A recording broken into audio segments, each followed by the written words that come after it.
Y a lo largo de estos 2 años y algo, hemos entendido que todos los seres humanos enfrentamos situaciones difíciles, momentos de dificultad, situaciones de índole personal, situaciones de índole familiar, económico, situaciones de índole emocional y espiritual.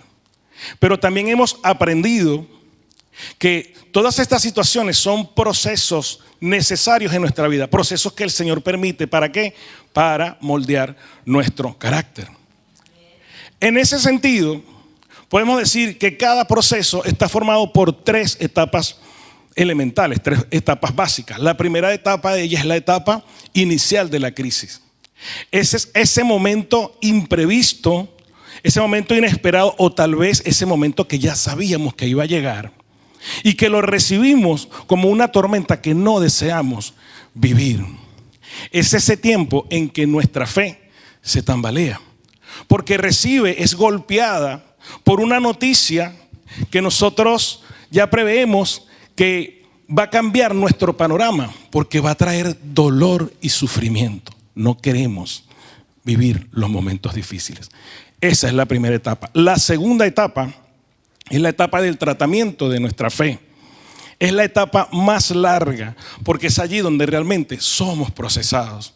Es allí donde nuestra fe, que ha sido tambaleada, de alguna manera tenemos que tomar 2 decisiones, o una de las 2 decisiones: permitir que la fe mengue o desarrollarla para que la fe se fortalezca. Durante esta etapa, ¿qué sucede? Probablemente lo único que oímos es el silencio de Dios. Y por otra parte, el ruido de nuestros pensamientos, que muchas veces puede haber sido sembrado por el enemigo. Esa es la segunda etapa. Y la tercera etapa es la que más nos gusta: el alcance de la solución. En esta tercera etapa es cuando vemos la gloria de Dios manifestándose a nuestras vidas. Y en esta etapa entendemos que no siempre la solución a nuestros problemas llega cuando nosotros deseamos.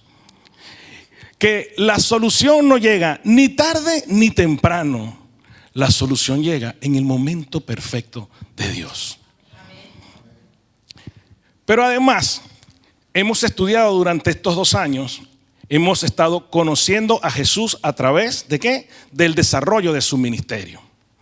Y hemos estado mirando la cruz de cerca a través del proceso de crucifixión y muerte del Señor. A partir de este momento vamos a conocer al Cristo crucificado.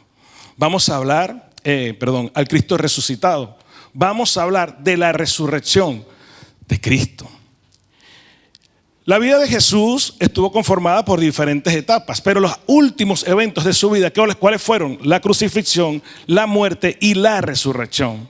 Y vamos a ver el día de hoy cómo estos 3 eventos son análogos a las 3 etapas que vivimos nosotros durante un tiempo de dificultad. Los discípulos de Jesús amaban a Jesús. Ellos amaban a Jesús y ellos pasaron un tiempo igual que nosotros hemos vivido. En algún momento nosotros hemos tenido la pérdida de un familiar. En algún momento nosotros hemos vivido la ruptura de una relación. En algún momento nos hemos quedado desempleados. En algún momento hemos pasado dificultades. Los discípulos también les sucedió eso cuando Jesús fue crucificado.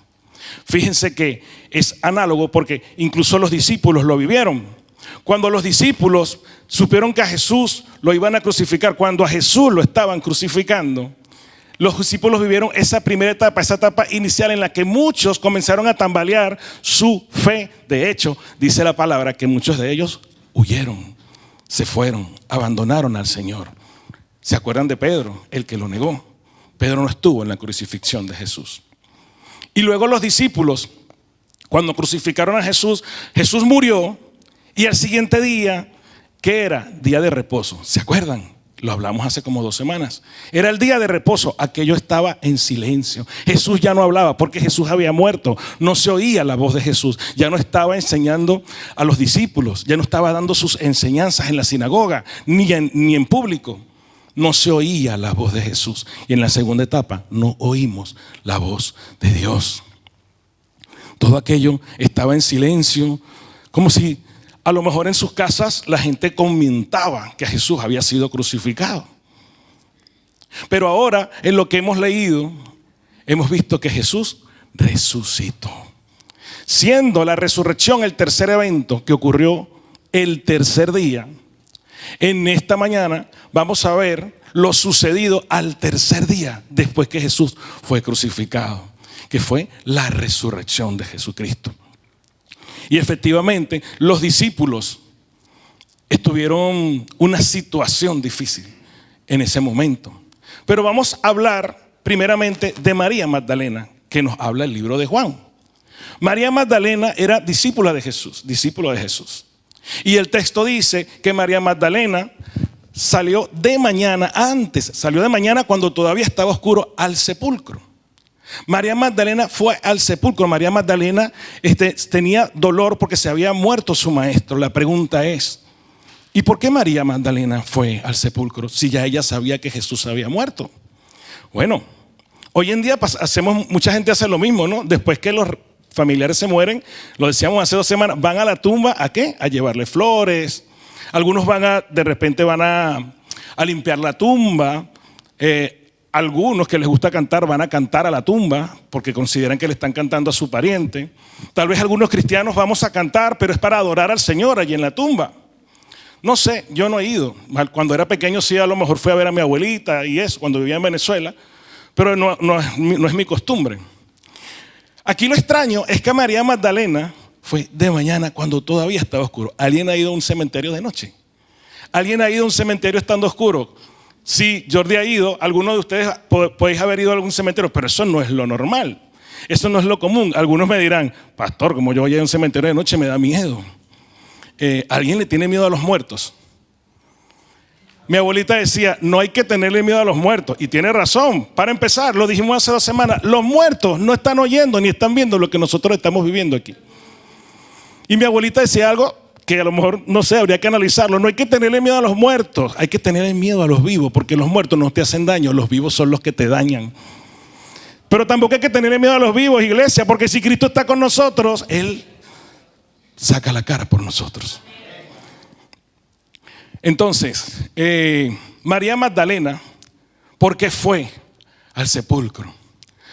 En aquel tiempo se le daba, era costumbre darle honra a los difuntos, ungiendo el cuerpo con aromas. Este pasaje no solamente está en este evangelio, está en los 4 evangelios. Y en el libro de Marcos nos dice que María Magdalena junto con otras mujeres compraron esencias para ungir el cuerpo del Señor. María Magdalena quería darle honra al Señor. Pero recordemos que María Magdalena amaba a Jesús. Ella quería darle honra, pero más que eso, María Magdalena sentía amor por Jesús. Y ella fue al sepulcro porque estaba viviendo un proceso de luto que nosotros hemos vivido muchas veces. Y ya no solamente un proceso de luto por la muerte de un familiar, sino por otras situaciones, por situaciones difíciles. Vivimos un tiempo de luto porque algo se ha muerto. Cuando sufrimos una dificultad, hay algo que se muere, que es las esperanzas. Muchas veces nuestras esperanzas menguan cuando estamos en dificultad. María Magdalena amaba a Jesús. Y ella no fue al sepulcro en busca de un milagro. María Magdalena no se acordaba que Jesús había dicho que iba a resucitar. María Magdalena fue simplemente a ungir el cuerpo del Señor. Y teniendo ese luto, probablemente María Magdalena buscaba consuelo. Lo que aquella mujer no sabía es que iba a ser la primera testigo de que Cristo resucitó. Y María Magdalena fue a buscar al Señor porque sentía dolor, porque quería honrar al Señor, porque quería estar cerca del cuerpo del Señor. Cuando nosotros tenemos una dificultad, ¿a quién vamos? ¿Qué hacemos? ¿Qué es lo primero que hacemos cuando nosotros estamos enfrente de una situación difícil? ¿A quién recurrimos? Probablemente cuando empieza la situación, nosotros nos angustiamos, deseando alcanzar la solución así, rápido, que sea pronto. Seguramente oramos al Señor esperando que se haga un milagro, esperando que suceda lo que nosotros deseamos, pero resulta que pasa el tiempo y el problema sigue allí. Y seguramente nosotros todos creemos en la palabra, pero aunque creamos en la palabra y aunque leamos la palabra, todavía sentimos miedo por esa situación. nosotros lo primero que hacemos es recurrir a nuestras propias fuerzas para resolver el problema. Por lo general, habrá alguno de vosotros que lo hace de otra manera, pero por lo general los seres humanos lo primero que piensan es cómo solucionar el problema. Recurrimos a nuestras propias fuerzas en vez de buscar al Señor, como hizo María Magdalena. Lo que nosotros tenemos que hacer es buscar al Señor aún en medio de la oscuridad.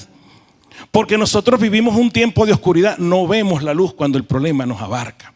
Cuando comenzamos sentimos angustia, sentimos tristeza, sentimos dolor, pero no vemos la luz. Aún en medio de la oscuridad vamos a buscar al Señor. ¿Y qué va a suceder? Cuando María Magdalena llegó a ese lugar, vio que la piedra había sido removida. Aquella piedra era una piedra grande, una piedra pesada, que la habían puesto en la entrada del sepulcro para sellar la entrada. No había fuerza humana que pudiese mover esa piedra. Y María Magdalena, no sabiendo lo que había sucedido, María Magdalena estaba enfrente de un milagro. María Magdalena estaba siendo testigo de que Jesús había resucitado. Cuando María Magdalena vio la piedra removida, estaba viendo que Jesús había resucitado, aunque ella no se había dado cuenta. Sin embargo, ¿qué hizo María Magdalena? Se fue corriendo a contárselo a los demás discípulos. En particular, Juan dice que fue a Pedro y a Juan. Cuando nosotros estamos en medio de una situación difícil, muchas veces sentimos que esa situación está sellada por una piedra pesada y que la situación no tiene solución. Intentamos moverla y como no podemos moverla, acudimos probablemente a otras personas que nos ayuden a mover la piedra, que nos ayuden a llevar esa carga, a quitar esa carga, a que desaparezca aquel problema que tenemos, en lugar de buscar al Señor. ¿Qué va a suceder cuando busquemos al Señor? Cuando busquemos al Señor, el Señor va a mover la piedra. ¿Sabes por qué? Porque no hay fuerza humana que mueva la piedra de nuestros problemas. Pero la palabra dice que lo que es imposible para el hombre es posible para Dios. Así que todo obstáculo que esté delante de tu camino, que pretenda hacer menguar tu fe, va a ser quitado en el momento en que tú busques al Señor. Cuando nosotros busquemos al Señor, todo obstáculo que esté, más aún los que caminamos el camino de Cristo, enfrente, lo hemos dicho otras veces, hay muchos obstáculos. Esos obstáculos, cuando yo los veo y yo me lanzo a caminar porque sé que el Señor está conmigo, yo recurro al Señor y el Señor quita todo obstáculo que se atraviese en mi camino, quita toda piedra pesada. No hay piedra más poderosa que el poder de Dios. Aquella piedra era pesada, pero aquella piedra la quitó el Señor. Y la piedra que hay en tu vida, o que ha habido en tu vida, y que habrá en tu vida, la va a quitar el Señor. Pero tenemos que ir a buscarle. Tenemos que ir a buscar al Señor, aunque estemos en oscuridad. Porque, iglesia, la oscuridad, la fe genuina como tal, no desaparece la oscuridad. La fe genuina hace que el Señor nos muestre la luz que nos va a dar la solución a nuestros problemas. Y eso es en el caso de María Magdalena. Nosotros nos movemos a buscar al Señor y el Señor mueve la piedra. Pero María Magdalena fue a decírselo ¿a quién? A los otros discípulos. ¿Quiénes eran los otros dos? Estaba Pedro y estaba Juan. Vamos a hablar de Pedro. Siempre hablamos de Pedro, ¿no? Pedrito. Pedrito el que a veces se porta mal. ¿Alguien aquí se identifica con Pedro? Nadie se porta mal como Pedro. Yo me porto mal como Pedro. ¿Qué hizo Pedro? Cuando María Magdalena fue a ellos, Pedro, dice la palabra que Pedro fue corriendo y Pedro y Juan salieron corriendo también al sepulcro. Como que la piedra fue movida. Si nos recordamos o si nos acordamos, Pedro había negado al Señor. ¿Se acuerdan? Pedro negó al Señor. Y hace rato dijimos que Pedro no estaba en la crucifixión de Jesús. Pedro sentía vergüenza, Pedro sentía culpa. ¿Ustedes no se han preguntado alguna vez qué pensaron los otros discípulos de Pedro cuando negó al Señor? Cuando se enteraron. Mira ese Pedrito negando al Señor. Ay, yo sería incapaz de negar al Señor. ¿Habrá dicho Juan eso? ¿Habrá dicho Felipe eso? No lo sé, la Biblia no lo dice. Y no nos vamos a ir más allá, pero lo voy a comentar. ¿Qué dijeron los discípulos de Judas cuando se enteraron que había negado, que había traicionado al Señor? ¿Sabes una cosa? Nosotros no vamos a decir nada de Pedro porque nosotros también nos hemos comportado como Pedro. Pedrito tenía vergüenza, tenía culpa. Y sin embargo, él se entera que estaba la piedra movida y sale corriendo cuando ya Jesús está muerto. Cuando ya Jesús está muerto. Oye, Pedrito, tendrías que haber estado en la crucifixión. Qué sinvergüenza eres. ¿Por qué estás ahora aquí? Ya murió, ya Jesús no te puede decir nada. Pero Jesús resucitó. Lo dijimos la semana pasada. Así que Pedro fue y no sabía lo que le esperaba. Pedro, a pesar de su culpa, a pesar de la vergüenza que sentía, no escatimó. Pedro siempre fue impulsivo. ¿Se acuerdan? Pedro ni siquiera le dijo a María Magdalena, oye, ¿estás segura? No, porque yo, no sé que yo llegue allá y la piedra esté puesta. Capaz que la piedra está puesta. Tú como que estás loca. ¿Tú dormiste bien, María? No, Pedro no dijo nada de eso. Pedro salió corriendo a buscar. No sé qué fue a buscar Pedro. La Biblia no dice qué fue a buscar. Pero lo que Pedro no sabía es que iba a estar enfrente de la resurrección de Jesús, de la resurrección de Cristo. Dice que cuando Pedro llegó allí, Pedro primero iba con Juan, iban los dos corriendo. No era una competencia. Bueno, competición se dice, ¿no? No era una competición entre Pedro y Juan. Los dos iban corriendo y Juan llegó primero que Pedro. Pero no fue culpa de Pedrito. Pedrito era mayor que Juan, así como yo. Entonces iba corriendo. Y entonces no pudo. Juan era más joven que él. Es normal que Juan haya llegado primero. Sin embargo, lo vamos a ver más adelante. ¿Qué hizo Juan? Juan no entró al sepulcro. Fíjense la diferencia, Juan no entró. Pedro llegó corriendo y directamente entró al sepulcro. Y dice la palabra que Pedro vio los lienzos, que estaban solamente los lienzos. ¿Sabemos lo que son los lienzos? El lienzo es lo que le ponían a los muertos para vendarlos cuando los iban a meter en el sepulcro. Imagínense una momia, ¿no? Algo así, como la momia. ¿Alguien ha visto películas de momia? Es algo así. Los lienzos cubrían el cuerpo de Jesús. Y cuando Pedro llegó, vio y observó los lienzos, Pedro estaba enfrente de la resurrección de Cristo. Muchas veces nosotros le hemos fallado al Señor. ¿Cuántos le han fallado al Señor? Amén. Yo le he fallado al Señor y yo no sé si te ha pasado, pero cuando yo le fallo al Señor, siento mucha vergüenza, siento mucha culpa. Y no es vergüenza porque mis hermanos se enteraron de que yo le fallé al Señor. No, no es por eso. Porque hay cosas, iglesia, que podemos hacer y que nadie se entera. Hay pecados cometidos que nadie se entera. Porque también pecamos con el pensamiento. ¿Y quién puede llegar a nuestros pensamientos? Solamente el Espíritu Santo. Muchas veces yo me he sentido culpable por haberle fallado al Señor y me cuesta ir a su encuentro. Me cuesta buscarle al Señor. Pedro no. Pedro fue corriendo. Y la actitud de Pedro nos enseña que nosotros podemos hacer lo mismo, porque acabamos de decir que Pedro estaba enfrente de la resurrección de Cristo. Fue testigo de la resurrección de Cristo. Si nosotros nos dejamos llevar por la culpa, nos dejamos llevar por la vergüenza y no nos acercamos al Señor, nos perdemos de recibir una bendición. Y la primera bendición es que nos perdemos de entender que Jesús resucitó.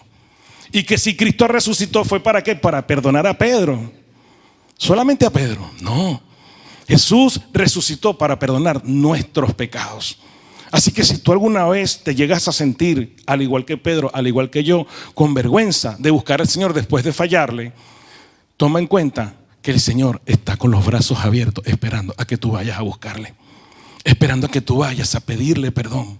Esperando a que tú vayas con un corazón arrepentido, genuinamente arrepentido, a buscarle por lo que Él es, no por un milagro. Pedro tampoco fue a ver un milagro. Pedro no se esperaba lo que vio. Cuando vamos a buscar al Señor, dejemos nuestras culpas y nuestras vergüenzas atrás. ¿Y qué hizo el otro discípulo? El otro discípulo, siempre lo hemos dicho y la palabra lo dice, es muy humilde. Este libro lo escribió Juan. Y cuando él dice el otro discípulo, se refiere a sí mismo. Pero fíjense, Juan no escribió Juan, yo Juan llegué primero. Eso no fue lo que dijo Juan. Juan pone el otro discípulo. El otro discípulo era Juan. Y cuando Juan sale corriendo, se recibe la noticia de María Magdalena. Cuando Juan sale corriendo con Pedro, llega primero. Bueno, hay varias versiones. Juan era más joven que Pedro. Y a lo mejor por eso llegó primero. No tiene que ser así. Alguna vez lo he dicho, no sé si aquí. Yo invito a cualquier persona, a cualquier joven de esta iglesia a hacer una competición conmigo corriendo, a ver quién gana. Solamente lo dejo ahí, pues. A lo mejor me gana el joven. ¿Quieres tú, Isaac? Vamos a correr. A lo mejor me gana el joven porque eres más joven que yo.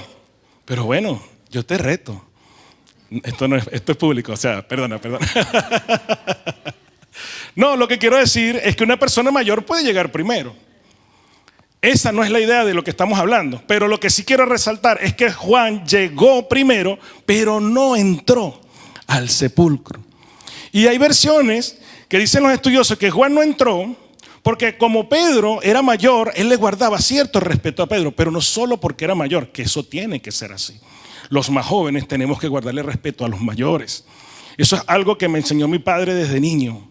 Y es algo que lo llevo en mi corazón y que se lo enseñó a mi hija y que sé que mi hija, y confío en que ella se lo va a enseñar a sus hijos. Y de generación en generación. Los principios que dice la Biblia, ¿se acuerdan? De generación en generación. Y a mí me enseñaron que a las personas mayores se les respeta. No se les habla igual que a un amiguito. No, se les habla con respeto. Dice que Juan respetaba a Pedro por esto, pero además el Señor le había dado una autoridad de liderazgo a Pedro. ¿Se acuerdan?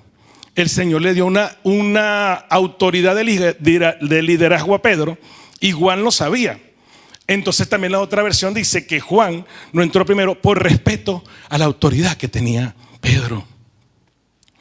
¿Qué hizo Juan? Juan hizo lo siguiente.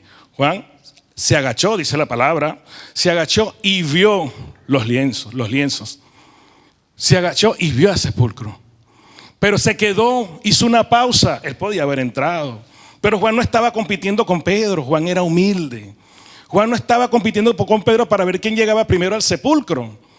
Juan simplemente esperó que él llegara y fue después que Pedro entró cuando Juan se atrevió a entrar. Y dice que cuando Pedro también entró, Pedro vio todo. Pedro vio el lienzo y vio el sudario. Juan de afuera fue que vio lo que había adentro, pero hizo la pausa y entró. Cuando Juan entró, ¿qué fue lo que vio? Juan vio la señal de que Cristo había resucitado. Y la palabra dice, ¿qué dice? Lo leímos hace rato, y creyó. Juan creyó. Ahora, ¿qué característica vemos en Juan? Juan fue una persona humilde, como siempre lo describe la Biblia. Juan fue una persona prudente. Juan no se adelantó y no fue que Juan actuó como Tomás, decir, ver para creer. Déjame ver a ver si es verdad. Para creer, porque no dice que Juan llegó y tocó los lienzos a ver si está Jesús allí. No, Juan no hizo eso. Juan no hizo lo mismo que Tomás. Yo me imagino, y la Biblia no lo dice, pero yo me imagino que cuando Juan vio los lienzos desde la ventana, desde afuera, desde cuando se agachó, se quedó, wow. Y creyó cuando entró, confirmó que ahí no estaba el cuerpo de Jesús. Confirmó que Jesús había resucitado. Juan fue prudente. Y en esta mañana el Señor nos dice, seamos prudentes nosotros también. Voy a explicarlo. La solución a nuestros problemas está allí. ¿Cuántos creen eso? Todo problema tiene solución. Todo, porque la solución la tiene el Señor. Tal vez nosotros no la vemos, pero el Señor la tiene. Cuando nosotros vamos a vivir una situación difícil, el Señor ya lo sabe. El Señor ya sabe cuál es la situación, sabe cuál va a ser nuestra actitud y sabe cuál es la solución. Y Él la tiene allí. Muchas veces, cuando nosotros estamos en una dificultad, el Señor nos va a dar la solución. Pero ¿sabes una cosa? Satanás también nos da soluciones. No digan amén. Satanás también nos da soluciones. ¿Qué tenemos que hacer nosotros? Agacharnos. Esa es la solución. Esa es la solución. Voy a poner un ejemplo. No es el más a lo mejor conveniente, pero es el único que se me puede ocurrir ahora. Alguna vez yo me he quedado desempleado y paso dificultad. ¿Cuántos de los que se han quedado desempleados no se sienten mal? Yo me he sentido mal por quedarme desempleado. Porque uno se angustia, tengo que pagar la hipoteca, y no tengo trabajo. Y ahí nos ponemos. Y resulta que al cabo de cierto tiempo me ofrecen un trabajo. Pero si el trabajo que me ofrecen es de lunes a domingo, ¿es enviado por el Señor? No lo sé, eso solo lo pregunto. Muchas veces, y lo que quiero decir es que el trabajo que me están dando a lo mejor no viene del Señor, a lo mejor viene de Satanás. ¿Por qué? Porque te lo pone, porque sabe que ese trabajo te va a quitar tu tiempo para dedicárselo al Señor. Un trabajo que es pesado a lo mejor puede venir del Señor, pero el Señor no te va a dar un trabajo para hacerte sentir peor de lo que tú ya estás. ¿Qué hizo Juan? Juan miró, y nosotros tenemos que ser prudentes. Es para mí este trabajo. Realmente es para mí este trabajo. Voy a poner otro ejemplo. A lo mejor estoy viviendo la ruptura de una relación y me siento mal, y pasa el tiempo y un día aparece otra persona en mi camino. Aparece otra persona en mi camino, una persona que ni siquiera conoce a Dios.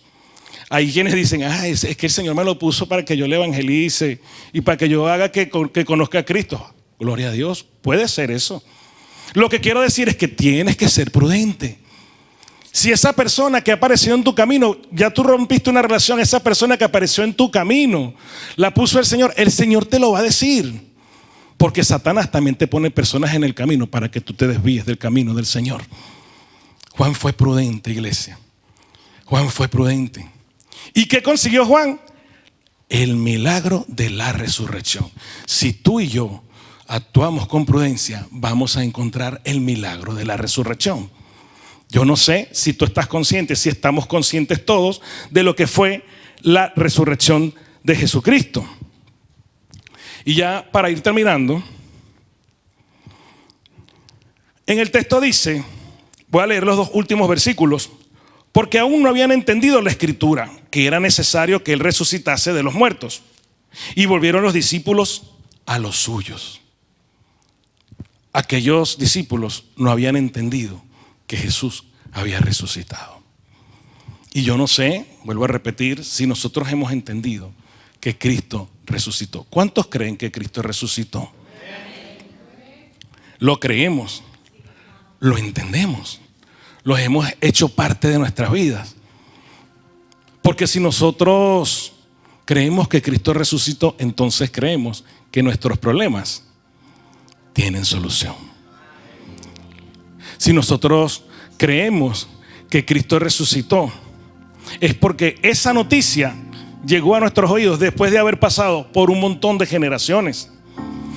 El texto dice que los discípulos volvieron a los suyos, se fueron a sus casas. ¿A qué? A celebrar la resurrección de Jesús, a darle la gloria a Dios, a dar testimonio de que Cristo había resucitado.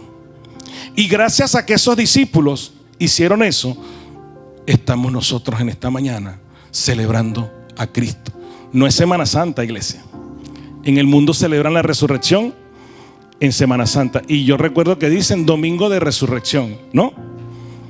Para nosotros todos los días serían domingo de resurrección, porque todos los días celebramos la resurrección de Cristo. La palabra dice que Jesucristo resucitó y que nosotros resucitamos con Él. Ahora, ¿por qué Cristo resucitó? Podemos dar muchas respuestas a esto. Una de ellas es que estaba escrito en el Antiguo Testamento y resucitó para que se cumpliera la Escritura.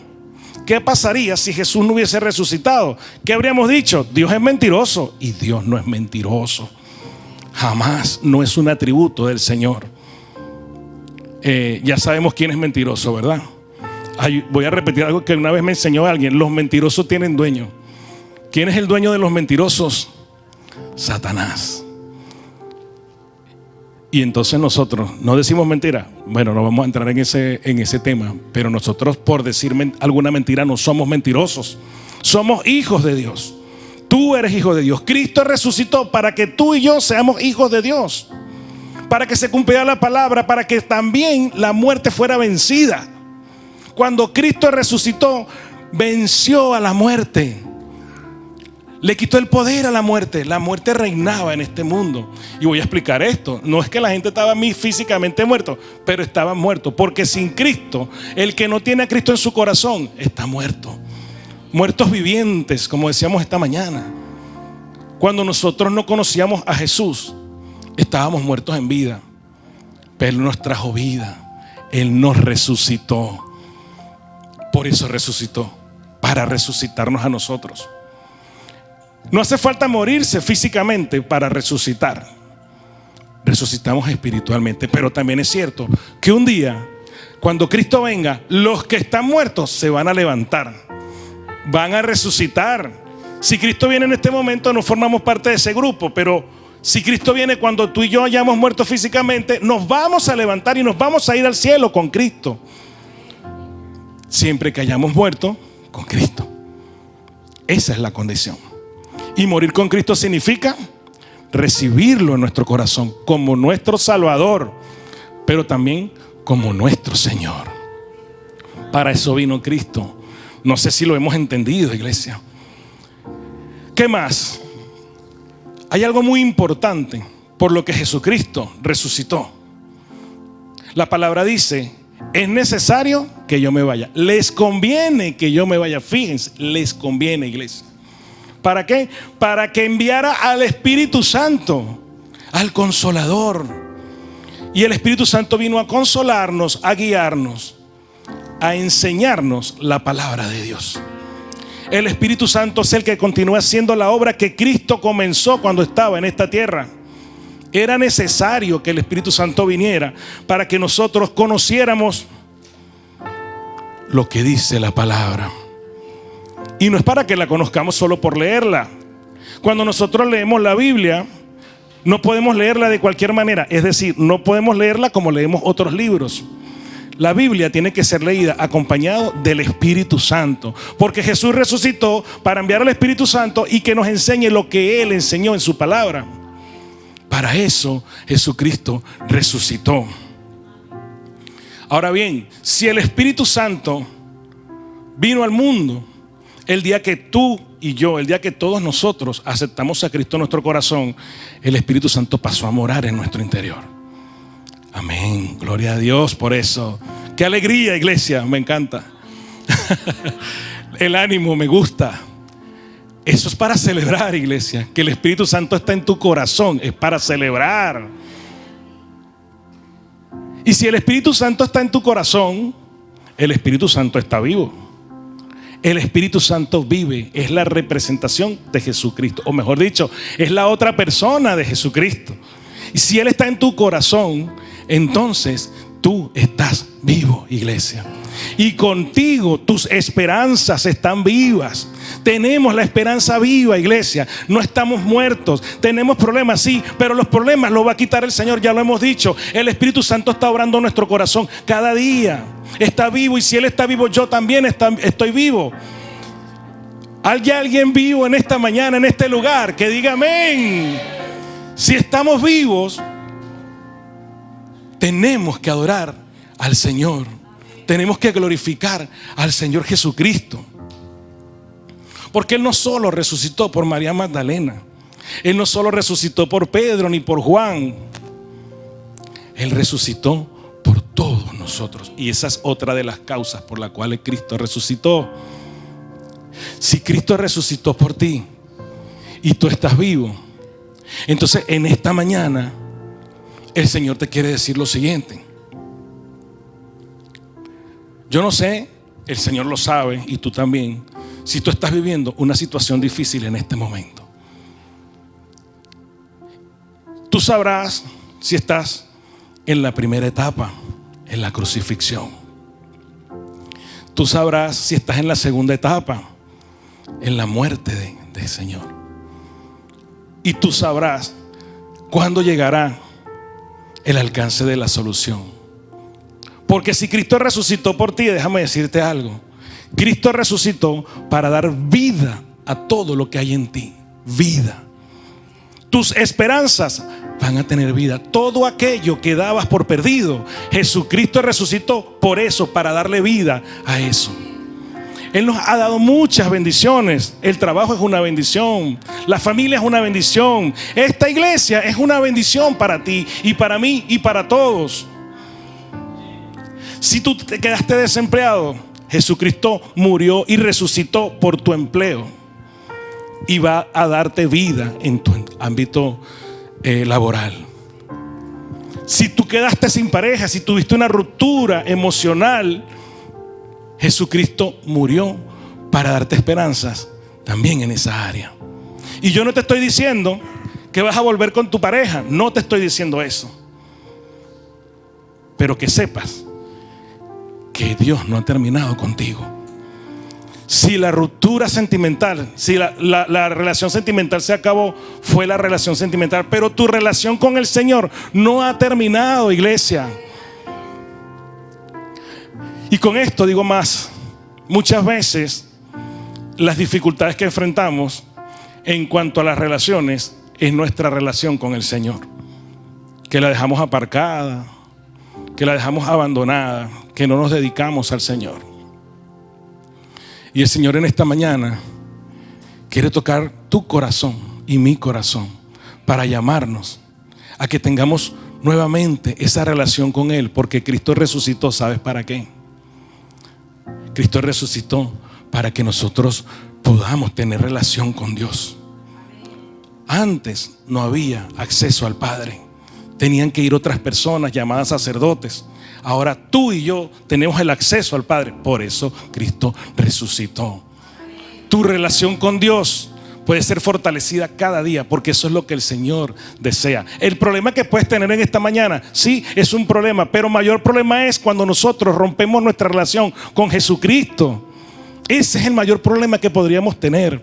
Y en cuanto a la dificultad que puedas tener, si estás en tu primer día, no te desanimes. No te desanimes. Enfrenta lo que viene. Si te echaron del trabajo ayer, es el primer día, o esta mañana, enfrenta lo que viene. Estás en tu primer día. Si en cambio estás en la segunda etapa, trabaja y desarrolla para que tu fe sea fortalecida. Y llévate en esta mañana esta palabra para que tu fe sea fortalecida, porque el Espíritu Santo está hablando a tu corazón. Y si estás en tu tercera etapa, ya para finalizar, si estás en tu tercera etapa, no te olvides que tu problema lo soluciona el Señor. ¿Qué quiere decir eso? Que cuando veas tu problema solucionado, no digas: oh, conseguí un empleo porque soy bueno. Es que yo soy, vamos, soy un crack y por eso me dieron el trabajo. Si conseguiste el trabajo, dale la gloria a Dios. Testifica de Dios, no de ti. Si tus relaciones han sido recuperadas, dale la gloria a Dios. Todo lo que esté muerto en tu vida y resucite es gloria a Dios. Aquel tercer día había silencio. El día segundo, el día 2, el día 3, la gloria de Dios se manifestó en toda la humanidad. Que Dios te bendiga, iglesia. Que Dios te guarde.